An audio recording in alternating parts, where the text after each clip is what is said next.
ओम साई राम मेरे प्यारे भक्तों। जैसे कि आप सभी को पता है, अभी हमारा अधिक मास जो कि पुरुषोत्तम मास शुरू हो चुका है। कल सोमती अमावस्या थी हमारी। तो कहते हैं इस महीने में भगवान की आराधना करना, भगवान का पाठ करना, ये बहुत ज़्यादा शुभ होता है।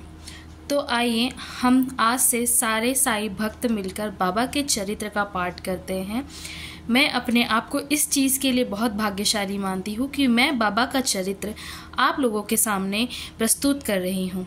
तो मेरा ज़्यादा से ज़्यादा साथ दीजिएगा और जितना हो सके ये चरित्र का वीडियो बाकी लोगों तक भी पहुँचाइएगा, ताकि सभी लोग बाबा की महिमा को जान सकें। कई सवाल जो हमारे साई पर उठ रहे हैं, उन्हें ये चीज़ पता चल सके कि बाबा कैसे थे। बाबा बहुत ही साधारण थे, हमारे भक्तों के लिए उनके मन में एक अपार प्रेम था। आइए हम आज से हमारे श्री साई सच्चरित्र का पाठ प्रारंभ करते हैं। चलिए आज से पहला अध्याय प्रारंभ होता है, तो जोर से बोलिए ओम साई राम। ये हमारे साई की चरण कमल है, नमस्कार कीजिएगा। ये हमारे वो लेखक हैं जिन्होंने साई चरित्र का लेख लिखा हुआ था, जो हमारे गोविंद रघुनाथ दाभोलकर जी हैं, जिन्हें हम हिमांड पंत कहते हैं। ये चरित्र जी है जो हिमांड पंत के द्वारा लिखी गई हैं। यहाँ से हमारा श्री साई सच्चरित्र का अध्याय 1 प्रारंभ होता है। ओम साई राम। वंदना। गेहूं पीसने वाला एक अद्भुत संत। गेहूं पीसने की कथा तथा उसका तात्पर्य।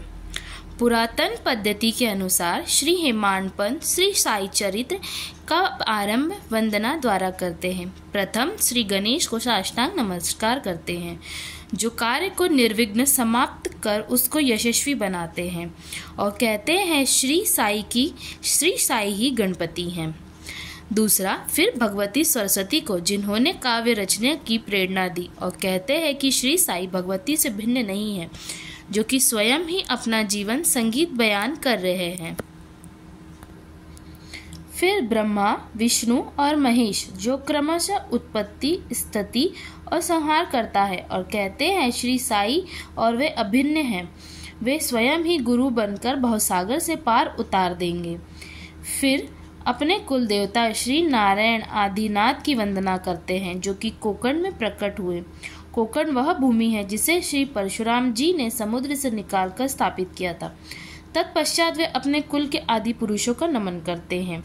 फिर श्री भारद्वाज मुनि को, जिनके गोत्र में उनका जन्म हुआ।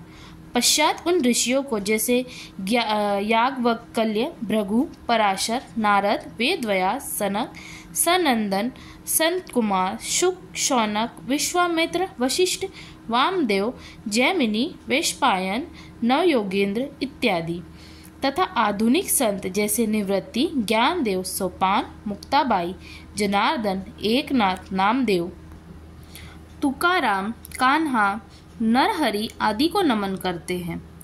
फिर अपने पितामह सदाशिव, पिता रघुनाथ और माता को, जो उनके बचपन में ही गत हो गई थी। फिर अपने चाची को, जिन्होंने उनका भरण पोषण किया, और अपने प्रिय भ्राता को नमन करते हैं।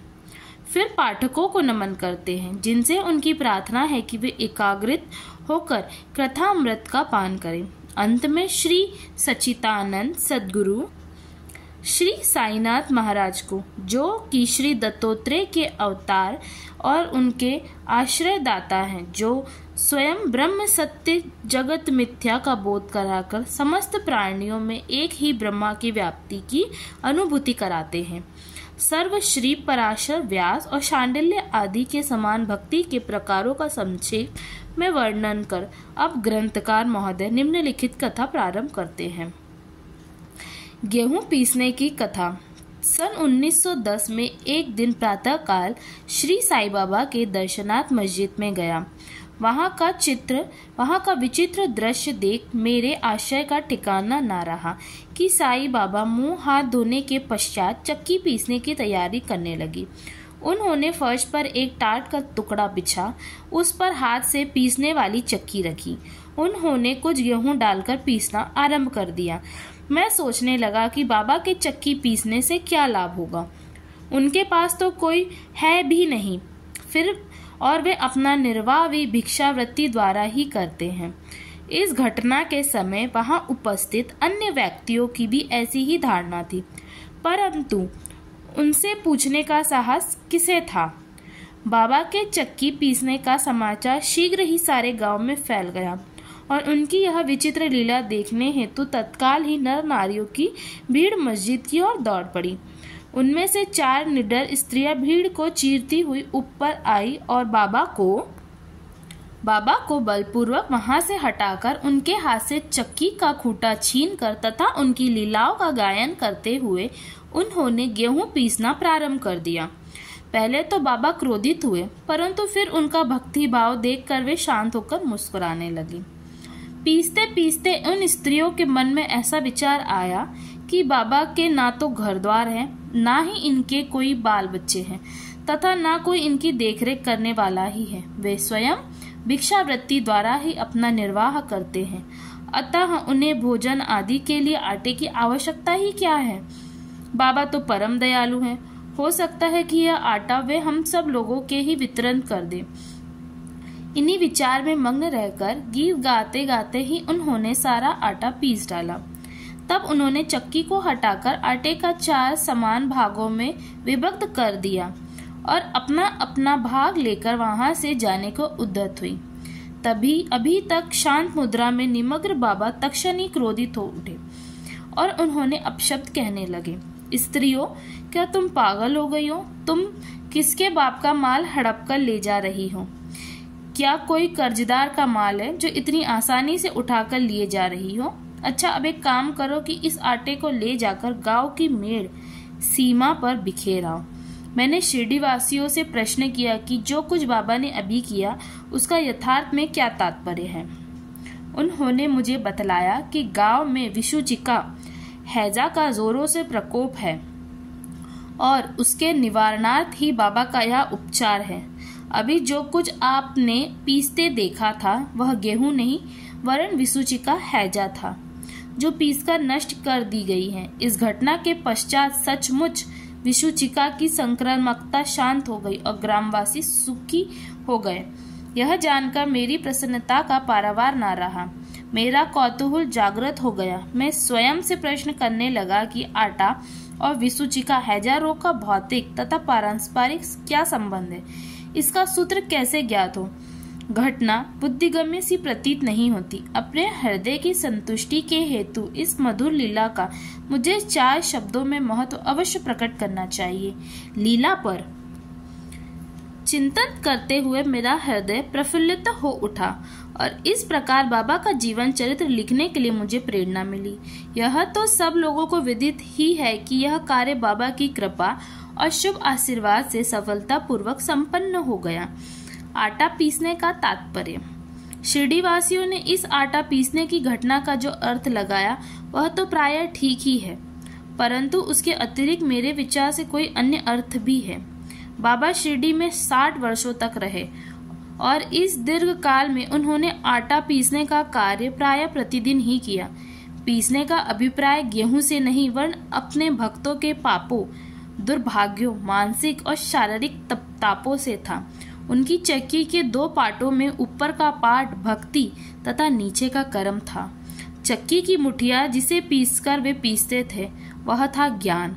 बाबा का दृढ़ विश्वास था कि जब तक मनुष्य के हृदय से प्रवृत्तियां, आसक्तियां, घृणा तथा अहंकार नष्ट नहीं हो जाते, जिनका नष्ट होना अत्यंत दुष्कर है, तब तक ज्ञान तथा आत्मानुभूति संभव नहीं है। यह घटना कबीरदास जी के इसके तदनुरूप घटना की स्मृति दिलाती है। कबीरदास जी एक स्त्री को अनाज पीसता देखकर अपने गुरु निपट निरंजन से कहने लगे कि मैं इसीलिए रुदन कर रहा हूँ। जिस प्रकार अनाज चक्की में पीसा जाता है उसी प्रकार मैं भी भवसागर रूपी चक्की में पीसे जाने की यातना का अनुभव कर रहा हूँ। उनके गुरु ने उत्तर दिया कि घबराओ नहीं, चक्की के केंद्र में जो ज्ञान रूपी दंड है उसी को दृढ़ता से पकड़ लो। जिस प्रकार तुम मुझे करते देख रहे हो उससे दूर मत जाओ, बस केंद्र की ओर ही अग्रसर होते जाओ और तब यह निश्चित है कि तुम इस भवसागर रूपी चक्की से अवश्य ही बच जाओगे। श्री साईनाथ महाराज की जय। श्री सद्गुरु साईनाथ महाराज। ये रहा आपका प्रथम अध्याय। आइए हम इसी के साथ आज दूसरा अध्याय भी जानते हैं बाबा की जीवनी के बारे में, और हम ऐसे ही आगे वीडियोस में आपको बताते रहेंगे। इस वीडियो में हम आपको 2 अध्यायों के बारे में बताएंगे, जिसमें हमारा पहला अध्याय सफलतापूर्वक पूरा हो गया है। आइए हम सेकंड अध्याय के बारे में देखते हैं। अध्याय 2, ग्रंथ लेखन का ध्येय, कार्य प्रारंभ में असमर्थता और साहस, गर्मा गर्म बहस, अर्थपूर्ण उपाधि, हेमाडपन, गुरु की आवश्यकता।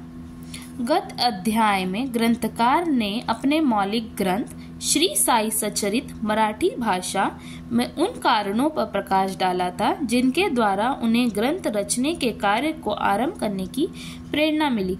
अब वे ग्रंथ पठन के योग अधिकारियों तथा अन्य विषयों को इस अध्याय में विवेचन करते हैं। ग्रंथ लेखन का हेतु, किस प्रकार विषुचिका हैजा के रोग के प्रकोप को आटा पिसवाकर तथा उसको ग्राम के बाहर फिकवाकर रोका तथा उसका उन्मूलन किया, बाबा की इस लीला का प्रथम अध्याय में वर्णन किया जा चुका है। मैंने और भी लीलाएं सुनी जिससे मेरे हृदय को अति आनंद हुआ, और यही आनंद का स्रोत काव्य रूप में प्रकट हुआ। मैंने यह भी सोचा कि इन महान आश्चर्यजनक लीलाओं का वर्णन बाबा के भक्तों के लिए मनोरंजक एवं शिक्षाप्रद सिद्ध होगा तथा उनके पाप समूल्य नष्ट हो जाएंगे। इसीलिए मैंने बाबा की पवित्र जीवन गाथा और उनके मधुर उपदेशों का लेखन प्रारंभ कर दिया। श्री साई की जीवनी ना तो उलझनपूर्ण है, ना ही संकीर्ण है, वर्ण सत्य और आध्यात्मिक मार्ग का वास्तविक दिग्दर्शन कराती है। कार्य आरंभ करने में असमर्थता और साहस। श्री हेमाडपन को यह विचार आया कि मैं इस कार्य के लिए उपयुक्त पात्र नहीं हूँ। मैं तो अपने परम मित्र की जीवनी से भी भली भांति परिचित नहीं हूँ, ना ही अपनी प्रकृति से। तब फिर मुझे सरीखा मूढ़मती भला एक महान संत पुरुष की जीवनी लिखने का दुस्साहस कैसे कर सकता है। अवतारों की प्रवृत्ति के वर्ण में वेद भी अपनी असमर्थता प्रकट करते हैं। किसी संत का चरित्र समझने के लिए स्वयं को पहले संत होना नितांत आवश्यक है, फिर तो मैं उनका गुणगान करने के सर्वदा अयोग्य ही हूँ। संत की जीवनी लिखने में एक महान साहस की आवश्यकता है, और कहीं ऐसा ना हो कि 4 लोग के समक्ष हास का पात्र बनना पड़े। इसीलिए श्री साई बाबा की कृपा प्राप्त करने के लिए मैं ईश्वर से प्रार्थना करने लगा। महाराष्ट्र के संत श्रेष्ठ श्री ज्ञानेश्वर महाराज का कथन है कि संत चरित्र के रचयिता से परमात्मा अति प्रसन्न होता है। तुलसीदास जी ने भी कहा है कि साधु चरित्र शुभ सरिस कपासु, निरस विषयद गुणमय फल जासु, जो सही दुख पर छिद्र दुरावा, वंदनीय जय ही जग जस पावा। भक्तों को भी संतों की सेवा करने की इच्छा बनी रहती है। संतों की कार्य पूर्ण करा लेने की प्रणाली भी विचित्र ही है। यथार्थ प्रेरणा तो संत ही किया करते हैं, भक्त तो निमित्त मात्र है। यह कहिए कि कार्य पूर्ति के लिए यह यंत्र मात्र है। उदाहरणार्थ सन 1700 में कवि महीपति को संत चरित्र लेखन की प्रेरणा हुई। ईश्वर ने संतों में अंतः प्रेरणा पैदा की और कार्य पूर्ण हो गया। इसी प्रकार 1800 में श्री दासगणु की सेवा स्वीकार हुई। महीपति ने 4 काव्य रचे, भक्ति विजय, संत विजय, भक्त लीला अमृत और संत लीला अमृत, और दासगणु ने केवल 2, भक्त लीला अमृत और संत कथा अमृत, जिसमें आधुनिक संतों के चरित्र का वर्णन है। भक्त लीला अमृत के अध्याय 31, 32 और 33 तथा संत कथा अमृत के 57वें अध्याय में श्री साई बाबा की मधुर जीवनी तथा अमूल्य उपदेशों का वर्णन सुंदर एवं रोचक ढंग से किया गया है। उनके उदाहरण श्री साई लीला पत्रिका के अंक 11, 12 एवं 17 में दिया गया है। पाठकों से इनके पठन का अनुरोध है। इसी प्रकार श्री साई बाबा की अद्भुत लीलाओं का वर्णन एक बहुत सुंदर छोटी सी पुस्तिका श्री साईनाथ भजन माला में भी किया गया है। इसकी रचना बांद्रा की श्रीमती सावित्री बाई रघुनाथ तेंदुलकर ने की है। श्री दासगणु ने भी श्री साईं बाबा पर कई मधुर कविताओं की रचना की है। एक और भक्त अमीदास भवानी मेहता ने भी बाबा की कुछ कथाओं को गुजराती में प्रकाशित किया है। साई प्रभा नामक पत्रिका में भी कुछ लीलाएं शिरडी के दक्षिणा भिक्षा संस्था द्वारा प्रकाशित की गई है। अब यह प्रश्न उठता है कि जब श्री साईनाथ महाराज के जीवन पर प्रकाश डालने वाला इतना साहित्य उपलब्ध है, तो फिर एक और ग्रंथ साई चरित्र रचने की आवश्यकता ही कहाँ पैदा होती है? इसका उत्तर केवल यही है कि श्री साईं बाबा की जीवनी सागर के श्रद्धस अगाध, प्रत्यत और अथाह है। यदि उसमें गहरे गोते लगाए जाए तो ज्ञान एवं भक्ति रूपी अमूल्य रत्नों की सहज ही प्राप्ति हो सकती है, जिससे मुमुक्षुओं को बहुत लाभ होगा। श्री साईं बाबा की जीवनी, उनके दृष्टांत एवं उपदेश महान आश्चर्य से परिपूर्ण है। दुख और दुर्भाग्यग्रस्त मानवों को इनसे शांति और सुख प्राप्त होगा तथा लोक व परमलोक में श्रेयस की प्राप्ति होगी। यदि श्री साईं बाबा की उपदेशों का, जो कि वैदिक शिक्षा के समान ही मनोरंजक और शिक्षाप्रद है, ध्यानपूर्वक श्रवण एवं मनन किया जाए तो भक्तों को अपने मनोवांछित फल की प्राप्ति हो जाएगी, अर्थात ब्रह्मा से अभिन्नता, अष्टांग योग की सिद्धि और समाधि, आनंद आदि की प्राप्ति सरलता से हो जाएगी। यह सोचकर ही मैंने चरित्र की कथाओं को संकलित करना प्रारंभ कर दिया। साथ ही यह विचार भी आया कि मेरे लिए सबसे उत्तम साधना भी केवल यही है। जो भोले भाले प्राणी श्री साईं बाबा के दर्शनों से अपने नेत्र सफल करने के सौभाग्य से वंचित रहे, उन्हें यह चरित्र अति आनंददायक प्रतीत होगा। अतः मैंने भी अपना अहंकार उनके श्री चरणों पर न्यौछावर कर दिया। मैंने सोचा कि अब मेरा पथ अति सुगम हो गया है और बाबा मुझे इहलोक और परलोक में सुखी बना देंगे। मैं स्वयं बाबा की आज्ञा प्राप्त करने का साहस नहीं कर सकता था। अतः मैंने श्री माधवराव उपनाम श्यामा से, जो कि बाबा के अंतरंग भक्तों में से एक थे, इससे इस हेतु प्रार्थना की। उन्होंने इस कार्य के निमित्त श्री साईं बाबा से विनम्र शब्दों में इस प्रकार प्रार्थना की। ये अन्ना साहेब अपनी आपकी जीवनी लिखने के लिए अति उत्सुक है, परंतु आप कृपया ऐसा ना कहना कि मैं तो एक फकीर हूँ तथा मेरी जीवनी लिखने की आवश्यकता ही क्या है। आपकी केवल कृपा और अनुमति से ही यह लिख सकेंगे, अथवा आपके श्री चरणों का पुण्य प्रताप ही इस कार्य को सफल बना देगा। आपकी अनुमति तथा आशीर्वाद के अभाव में कोई भी कार्य यशस्वी नहीं हो सकता। यह प्रार्थना सुनकर बाबा को दया आ गई। उन्होंने आश्वासन और उदी देकर अपना वरद हस्त मेरे मस्तक पर रखा और कहने लगे कि इन्हें जीवनी और दृष्टांतों को एकत्रित कर लिपिबद्ध करने दो, मैं इनकी सहायता करूंगा। मैं स्वयं ही अपनी जीवनी लिखकर भक्तों की इच्छा पूर्ण करूंगा, परंतु इनको अपना अह त्याग कर मेरी शरण में आना चाहिए। जो अपने जीवन में इस प्रकार आचरण करते हैं, उनकी मैं अत्यधिक सहायता करता हूँ। मेरे जीवन कथाओं की बात तो सहज है, मैं तो इन्हें घर बैठे अनेक प्रकार से सहायता पहुँचाता हूँ। जब इनका अह पूर्णतः नष्ट हो जाएगा और खोजने पर लेश मात्र भी न मिलेगा, तब मैं इनके अंतःकरण में प्रकट होकर स्वयं ही अपनी जीवनी लिखूंगा। मेरे चरित्र और उपदेशों के श्रवण मात्र से ही भक्तों के हृदय में श्रद्धा जागृत होकर सरलता पूर्वक आत्मानुभूति एवं परमानंद की प्राप्ति हो जाएगी। ग्रंथ में अपने मत का प्रतिपादन और दूसरों का खंडन तथा अन्य किसी विषय के पक्ष या विपक्ष में व्यर्थ में वाद विवाद की कुचेष्टा नहीं होनी चाहिए। अर्थपूर्ण उपाधि हेमाड पंत। वाद विवाद शब्द से हमको स्मरण हो आया कि मैंने पाठकों को वचन दिया है कि हेमाड पंत उपाधि किस प्रकार प्राप्त हुई, इसका वर्णन करूंगा। अब मैं उसका वर्णन करता हूँ। श्री काका साहेब दीक्षित व नाना साहेब चांदरकर मेरे अति घनिष्ठ मित्रों में से थे। उन्होंने मुझे शिरडी जाकर श्री साईं बाबा के दर्शनों का लाभ उठाने का अनुरोध किया। मैंने उन्हें वचन दिया, परंतु कुछ बाधा आ जाने के कारण मेरी शिरडी यात्रा स्थगित हो गई। मेरे एक घनिष्ठ मित्र का पुत्र लोनावला में रोगास्त्र हो गया था। उन्होंने सभी अति भौतिक और आध्यात्मिक उपचार किए, परंतु सभी प्रयत्न निष्फल हुए और ज्वर किसी भी प्रकार कम ना हुआ।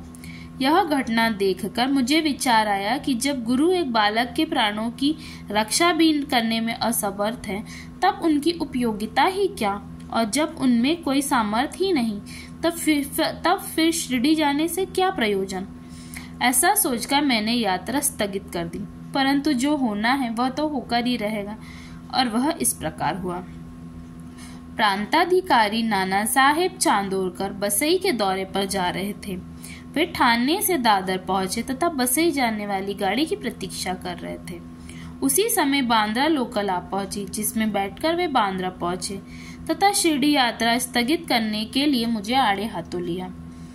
नाना साहेब का तर्क मुझे उचित तथा सुखदायी प्रतीत हुआ, और इसके फलस्वरूप मैंने उसी रात्रि शिरडी जाने का निश्चय किया और सामान बांधकर शिरडी को प्रस्थान कर दिया।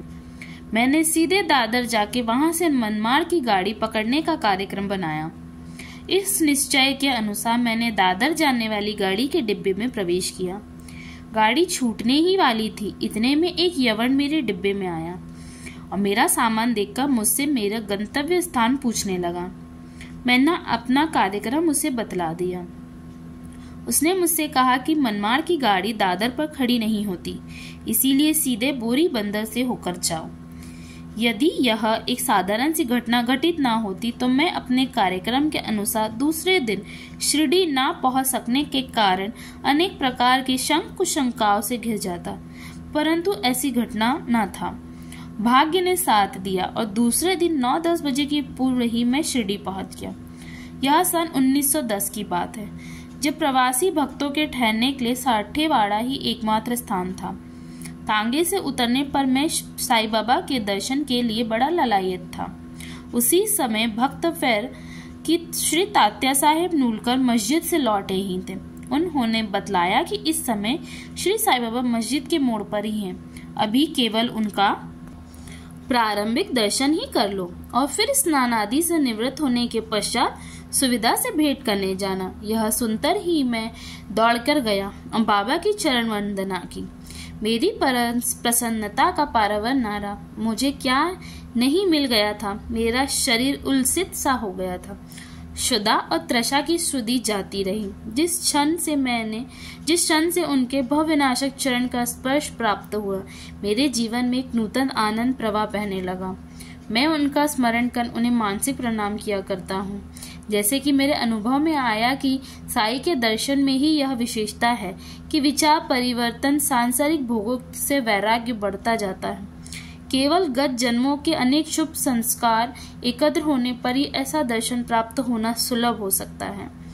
पाठकों, मैं आपसे शपथ पूर्वक कहता हूँ कि यदि आप श्री साईं बाबा को एक दृष्टि भरकर देख लोगे तो आपका संपूर्ण विश्व ही साईमय दिखलाई पड़ेगा।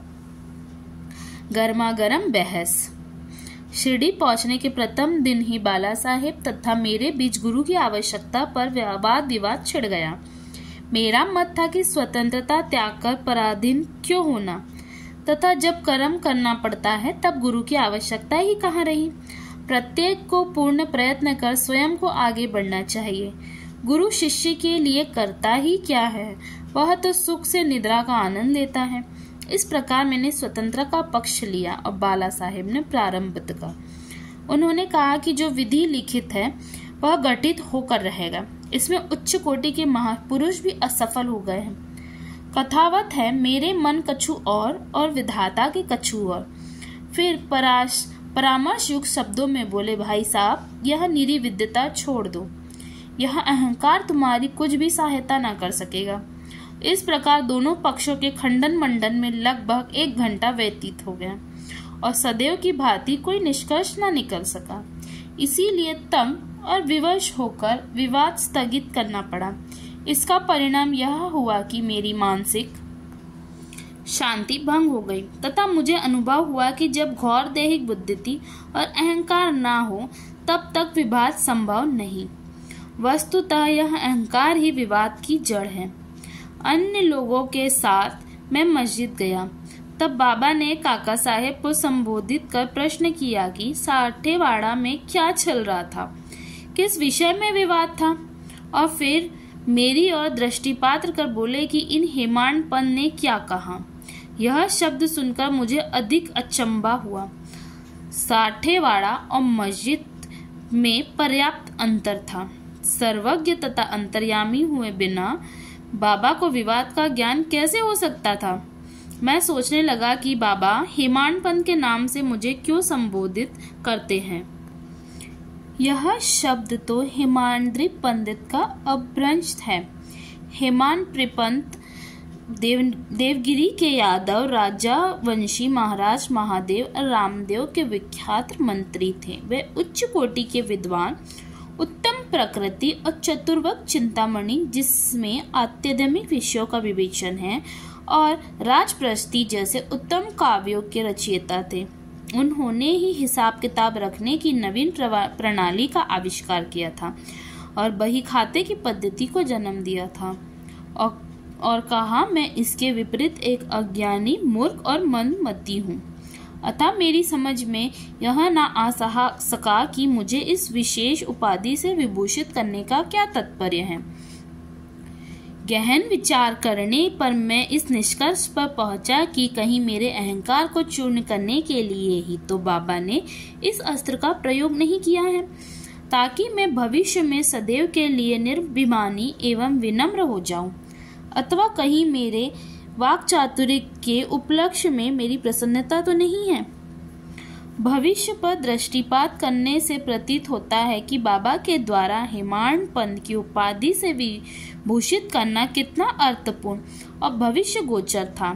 सर्वविदित है कि कालांतर में दाभोलकर ने श्री साईं बाबा संस्थान का प्रबंध कितने सुचारू एवं विद्युत्पात पूर्व ढंग से किया था। हिसाब किताब आदि कितने उत्तम प्रकार से रखे तथा साथ ही साथ महाकाव्य साई सच्चरित्र की रचना भी की। इस ग्रंथ में महत्वपूर्ण और आध्यात्मिक विषयों जैसे ज्ञान, भक्ति, वैराग्य, शरणागति व आत्मनिवेदन आदि का समावेश है। गुरु की आवश्यकता, इस विषय में बाबा ने क्या उद्गार प्रकट किए, इस पर हेमाड पंत द्वारा लिखित कोई लेख या स्मृति प्राप्त नहीं हुई, परंतु काका साहेब दीक्षित ने इस विषय पर उनके लेख प्रकाशित किए हैं। बाबा से भेंट करने के दूसरे दिन हेमाड पंत और काका साहेब ने मस्जिद में जाकर घर लौटने की अनुमति मांगी। बाबा ने स्वीकृति दे दी। किसी ने प्रश्न किया, बाबा कहाँ जाए? उत्तर मिला, ऊपर जाओ। प्रश्न, मार्ग कैसा है? बाबा, अनेक पंथ है, यहाँ से भी एक मार्ग है, परंतु यह मार्ग दुर्गम है तथा सिंह और भेड़िए भी मिलते हैं। काका साहेब, यदि पथ प्रदर्शक भी साथ हो तो? तब बाबा ने उत्तर दिया, तब कोई कष्ट ना होगा। पथ प्रदर्शक तुम्हारी सिंह, भेड़ियों और खंडकों से रक्षा कर तुम्हें सीधे निर्दिष्ट स्थान पर पहुंचा देगा, परंतु उसके अभाव में जंगल में मार्ग भूलना या गड्ढे में गिर जाने की संभावना है। दाभोलकर भी उपरोक्त प्रसंग के अवसर पर वहां उपस्थित थे। उन्होंने सोचा कि जो कुछ बाबा कह रहे हैं वह गुरु की आवश्यकता क्यों है, इस प्रश्न का उत्तर है। साई लीला भाग 1 संख्या 5वां पृष्ठ 47 के अनुसार उन्होंने सदा के लिए मन में यह गांठ बांध ली कि अब कभी इस विषय पर वाद विवाद नहीं करेंगे कि स्वतंत्र या परतंत्र व्यक्ति आध्यात्मिक विषयों के लिए कैसा सिद्ध होगा। प्रत्युक्त इसके विपरीत यथार्थ में परमार्थ लाभ केवल गुरु के उपदेश पालन में ही निहित है। इन उपदेशों का वर्णन मूल्य काव्य ग्रंथ के इसी अध्याय में किया गया है, जिसमें लिखा है कि राम और कृष्ण महान अवतारी होते हुए भी आत्मानुभूति के लिए राम को अपने गुरु वशिष्ठ और कृष्ण को अपने गुरु संदीपनी की शरण में जाना पड़ा। इस मार्ग में उन्नति प्राप्त करने के लिए केवल श्रद्धा और धैर्य, यही 2 गुण सहायक हैं। बोले श्री सद्गुरु साईनाथ महाराज की जय। यहाँ पे हमारा दूसरा अध्याय भी खत्म हुआ है। आप लोगों को ये दोनों अध्याय अच्छे से समझ में आ गए हो। आप लोग इसे ज्यादा से ज्यादा भक्तों तक शेयर करें, ताकि अधिक मास में हम हमारे साईं के चरित्र का पाठ बहुत अच्छे से कर सके और कई लोगों तक हम बाबा की जीवनी को पहुंचा सके, ताकि जिन जिन लोगों के मन में हमारे बाबा के लिए द्वेष है वो एक भक्ति भाव में बदल जाए। यहाँ पे हमारा अध्याय 2 खत्म होता है। ओम साई राम। कल के वीडियो में हम अध्याय 3 पढ़ेंगे। धन्यवाद।